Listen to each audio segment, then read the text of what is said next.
Assalamualaikum warahmatullahi wabarakatuh. Saya Sulistiawati. Saya Desi. Kami dari kelompok 4 akan menjelaskan tentang definisi sosiologi pendidikan, tujuan sosiologi pendidikan, dan pokok-pokok penelitian sosiologi pendidikan. Definisi sosiologi pendidikan. Sosiologi adalah studi tentang masyarakat, termasuk interaksi antar individu, kelompok, dan struktur sosial. Sementara itu, pendidikan adalah studi tentang proses pembelajaran dan pengajaran di institusi seperti sekolah dan universitas. Meskipun keduanya memiliki perbedaan, mereka saling terkait dan saling mempengaruhi. Nah, apa sih itu sosiologi pendidikan? Sosiologi pendidikan adalah cabang ilmu sosiologi yang mempelajari interaksi sosial, struktur sosial, dan pola-pola perilaku dalam konteks pendidikan. Memahami bagaimana sekolah dan pendidikan dipengaruhi oleh kehidupan sehari-hari kita, dan bagaimana mereka mempengaruhi cara kita berinteraksi dengan masyarakat di sekitar kita. Ini membantu kita melihat bagaimana faktor-faktor seperti budaya, ekonomi, dan politik memainkan peran dalam pendidikan dan bagaimana pendidikan dapat mempengaruhi kita dalam menciptakan masyarakat yang lebih baik atau menciptakan ketidaksetaraan. Selanjutnya yaitu tujuan sosiologi pendidikan. Ada beberapa konsep tentang tujuan sosiologi pendidikan, antara lain yaitu A. Sosiologi pendidikan sebagai analisis proses sosialisasi.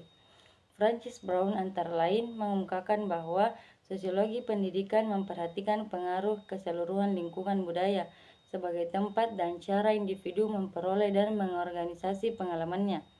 Sosiologi pendidikan adalah ilmu yang berusaha untuk mengetahui cara-cara mengendalikan proses pendidikan untuk memperoleh perkembangan kepribadian individu yang lebih baik. B. Sosiologi pendidikan sebagai analisis kedudukan pendidikan dalam masyarakat. L.A. Cook mengutamakan fungsi lembaga pendidikan dalam masyarakat dan menganalisis hubungan sosial antara sekolah dengan berbagai aspek masyarakat. Konsep ini menyelidiki hubungan antara masyarakat pedesaan atau lingkungan di kota dengan sekolah rendah dan menengah. C. Yaitu sosiologi pendidikan sebagai analisis interaksi sosial di sekolah dan antara sekolah dengan masyarakat. Usaha Weyweller adalah percobaan pertama untuk menganalisis peranan guru baik dalam hubungannya dengan murid maupun dengan masyarakat tempat sekolah itu berada. D. Yaitu sosiologi pendidikan sebagai alat kemajuan dan perkembangan sosial. Pada mulanya, ahli pendidikan sosial memandang pendidikan sosial sebagai bidang studi yang memberi dasar bagi kemajuan sosial dan pemecahan masalah-masalah sosial. Pendidikan merupakan alat untuk mencapai kemajuan sosial. Selanjutnya, sosiologi pendidikan sebagai dasar untuk menentukan tujuan pendidikan. Sejumlah ahli memandang sosiologi pendidikan sebagai alat untuk menganalisis tujuan pendidikan secara objektif. Mereka mencoba mencapai suatu filsafat pendidikan berdasarkan analisis masyarakat dan kebutuhan manusia. F. Sosiologi pendidikan sebagai sosiologi terapan. Sosiologi pendidikan dianggap bukan ilmu murni, akan tetapi selalu sebagai ilmu yang diterapkan untuk mengendalikan pendidikan. Para ahli sosiologi pendidikan menggunakan segala sesuatu yang diketahui dalam bidang sosiologi dan pendidikan, lalu memadukannya dalam suatu ilmu baru dengan menerapkan prinsip-prinsip sosiologi kepada seluruh proses pendidikan. Dan yang terakhir yaitu sosiologi pendidikan sebagai latihan bagi petugas pendidikan.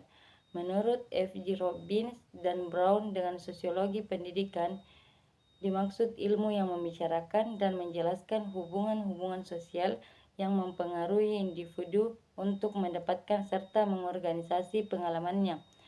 EGP ini memandang sosiologi pendidikan sebagai studi yang komprehensif tentang segala aspek pendidikan dari segi ilmu yang diterapkan. Adapun pokok-pokok penelitian sosiologi pendidikan yaitu masalah-masalah yang diselidiki sosiologi pendidikan antara lain meliputi pokok-pokok yang berikut.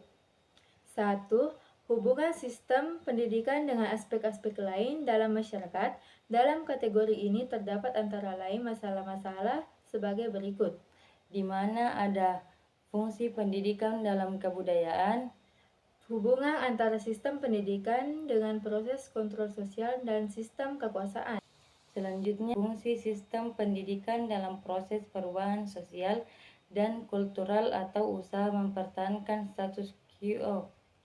Kedua, hubungan antar manusia di dalam sekolah. Di dalam bidang ini dapat dipelajari Yang pertama yaitu hakikat kebudayaan sekolah sejauh ada perbedaannya dengan kebudayaan di luar sekolah.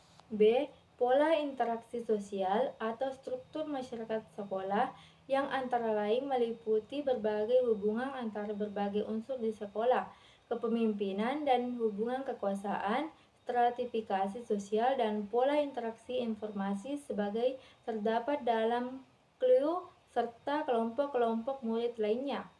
Yang ketiga yaitu pengaruh sekolah terhadap kelakuan dan kepribadian semua pihak di sekolah.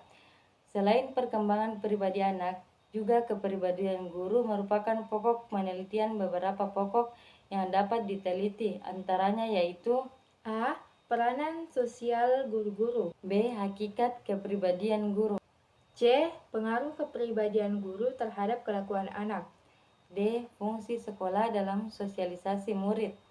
Keempat, sekolah dalam masyarakat. Di sini dianalisis pola-pola interaksi antara sekolah dengan kelompok-kelompok sosial lainnya dalam masyarakat di sekitar sekolah.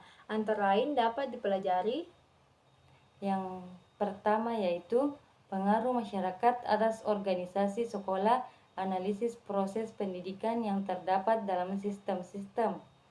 B. Sosial dalam masyarakat luar sekolah. C. Hubungan antara sekolah dan masyarakat dalam pelaksanaan pendidikan. Itulah tadi penjelasan dari kelompok kami. Assalamualaikum warahmatullahi wabarakatuh.